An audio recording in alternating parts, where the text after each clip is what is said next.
Breathe better and sleep deeper with the Levoit Classic 160 Top Fill Humidifier. Don't wait. Check out the link in the video description to get your Levoit Top Fill Humidifier on Amazon today and enjoy a healthier, more comfortable home. The BBC's latest documentary on electric bikes has left many in the e-bike community scratching their heads. As an avid cyclist and owner of an e-bike myself, I've got to say that this program was a mixed bag. On one hand, it highlighted some very valid concerns about the safety and regulation of e-bikes. But on the other hand, it seemed to perpetuate some negative stereotypes about e-bikers and failed to provide any real solutions. I mean, let's get real, folks. E-bikes are not just a novelty for city dwellers looking to save their energy for Netflix binges.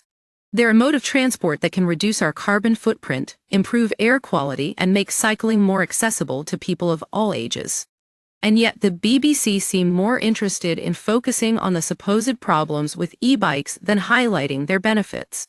Take, for example, the issue of e-bike theft. Now, I'm not gonna lie, it's a serious problem. But instead of exploring ways to prevent theft and improve security, the program seemed to focus on the idea that all e-bikes are inherently flawed. It's like saying that because some people use their cars recklessly, we should all get rid of cars altogether. Not exactly a fair or reasonable approach. And then there's the issue of e-bike regulation. Now, I'm not an expert, but it seems to me that the BBC was more interested in stoking fears about the lack of oversight than actually looking at ways to improve safety standards. I mean, who doesn't love a good conspiracy theory?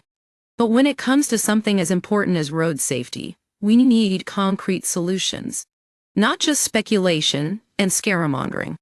One thing that did strike me was the way the program portrayed e-bikes as some kind of dark horse threat to traditional cyclists. It's like saying that because some people use e-bikes on the pavement, all cyclists are somehow inferior or less worthy. Newsflash: cycling is about community, not just speed and efficiency. The BBC also seemed to ignore the fact that many e-bike companies are taking steps to improve safety and accessibility. For example, some manufacturers are now offering features like built-in alarms, GPS tracking, and even smart locks to prevent theft.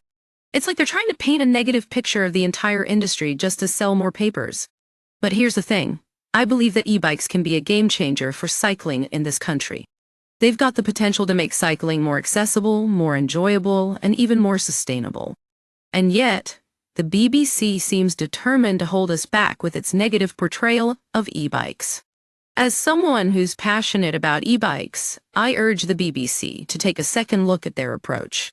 Let's focus on highlighting the benefits of e-bikes, not just stoking fears and speculation.